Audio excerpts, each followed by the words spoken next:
What it is, what it ain't, it's your girl Umbrella, and I am back with another video.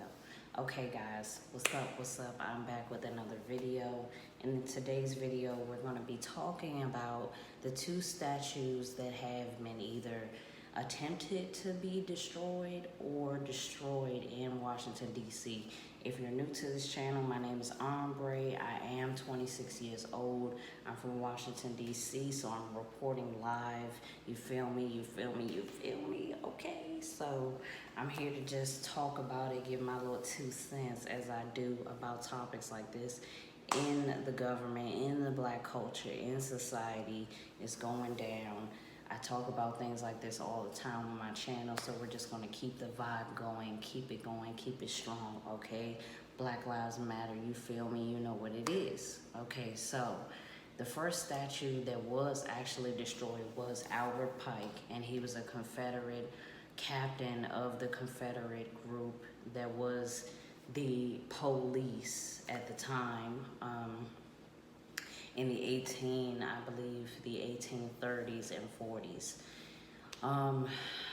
One thing that disturbed me a lot was, just trying to find more information about him. It was very frustrating because even on like the Washington Post, I just felt like they weren't saying the real, like even on the news, I saw the statue being destroyed on the news, and it just made me want to do more research and find out who this dude was and why the protesters, wanted to tear it down and why it was built in the first place. And he was the leader, the captain of the police, I guess, at the time. And just knowing that he was a Confederate and he was a racist, it's just insane that a statue like that could be outside of the police station. And it makes sense as to why us as black people, we have such a hard time trusting the police and being able to rely on the police in DC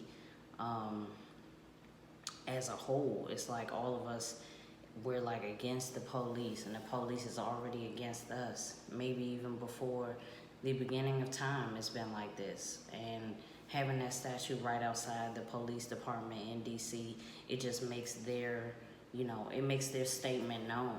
And it's like, if I was one of them, I wouldn't want to work there, knowing that that's basically the symbol of the police department is racism and Confederacy, and it just doesn't make any sense.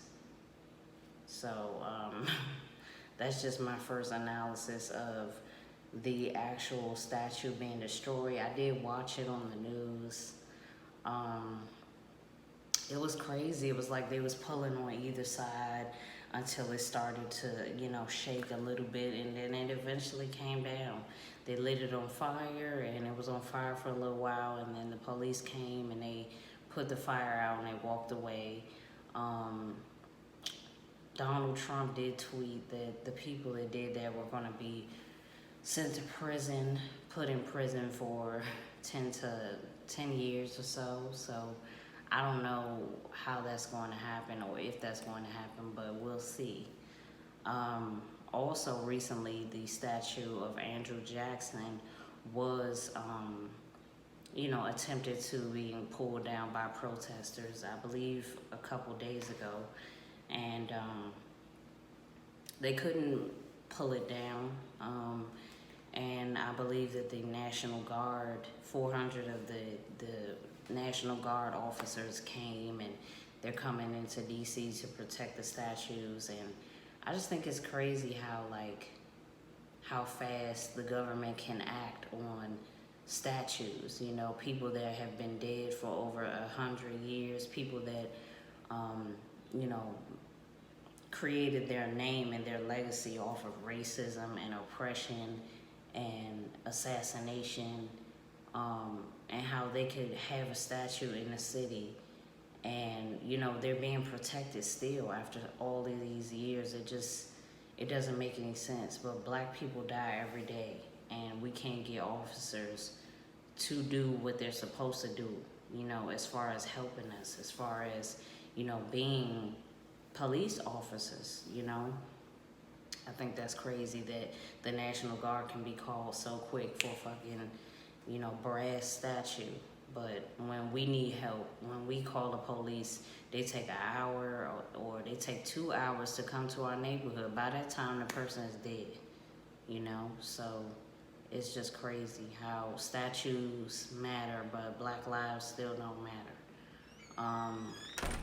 And it's insane to have that type of message in any city. DC specifically is just famous for our monuments, and I think that we should just go through all of them and see what needs to be restored. I mean, it's 2020 anyway. I think that the monuments can be restored, destroyed, and then remade into something more profound, than what's been happening for years. And I just want them to, just keep it real on the internet too. The internet just be lying. You don't even have to go on Wikipedia. We all know Wikipedia ain't a credible site, but you're actually going on like credible sites and you're seeing that it's speculation that Albert Pike is a racist, and it's speculation that he was involved in the KKK, or he started the KKK. Most of those rumors back then were true. So the fact that, people are making these articles and they are putting out information that they don't know is true or false, it's annoying. It's like I'm not supposed to get confused when I'm reading something that's on a newspaper. It's supposed to be the truth, So it's just very frustrating. Andrew Jackson, the statue is like close to the White House, and it's just it's crazy. He assassinated a lot of Native Americans. He moved them from their lands, from Georgia, from Mississippi, from Alabama, from Florida, so that he could put slave plantations right there. And he either killed them or he paid them to move.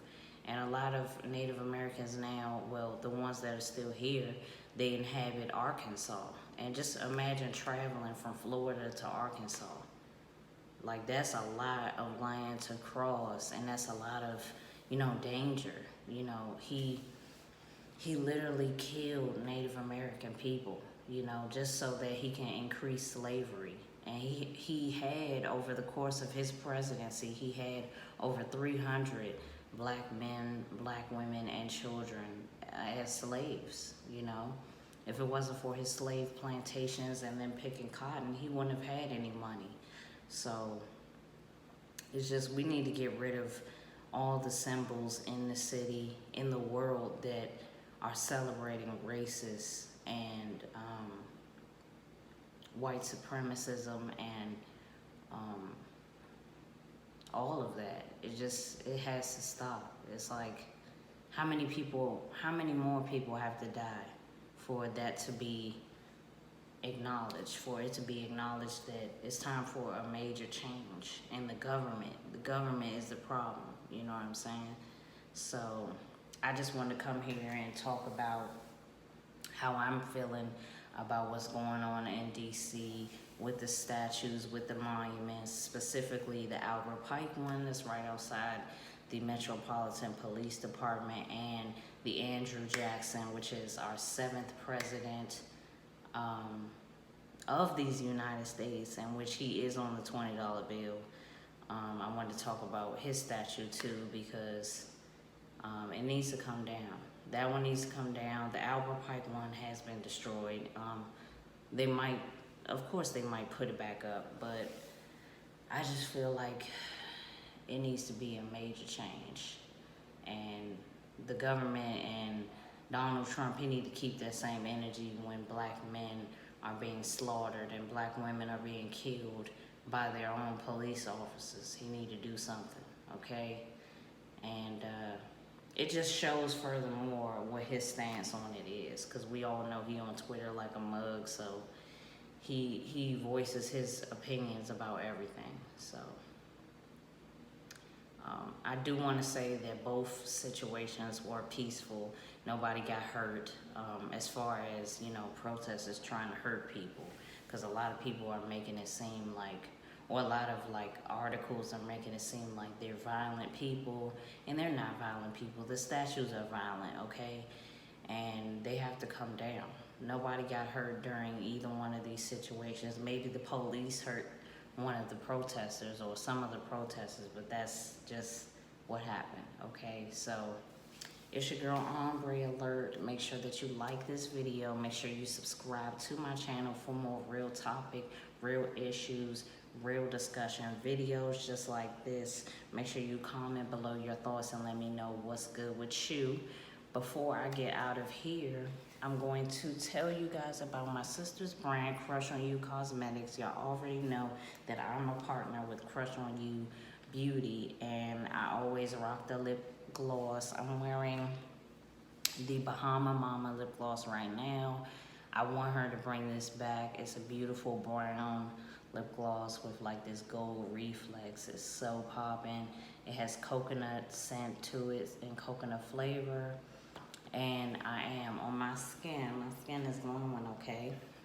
On my skin, I do have the face quencher on, and that's what's giving me this really popping glow. You see right here, it's made with shea butter and real flowers and rose. So it smells amazing once you open it up. It smells so good. Oh, yes. And it's perfect, you know, just to add a glow to your face during the day. You don't need no makeup, sis. It's too hot for that, you know. It's too hot for a whole lot of makeup. I don't have no makeup on, but maybe some mascara, and that's it. So if you want to get some money off on your purchase at Crush on You Beauty, I will leave a code below. I also have extended my sale and my brand, Empress Hair Solution. So I'll leave a code below so that you can get 20% off on your order as long as you spend $8 or more. It's Ombre Alert. Make sure you subscribe to my channel, comment below your thoughts, and I'll see you guys in the next video. Bye.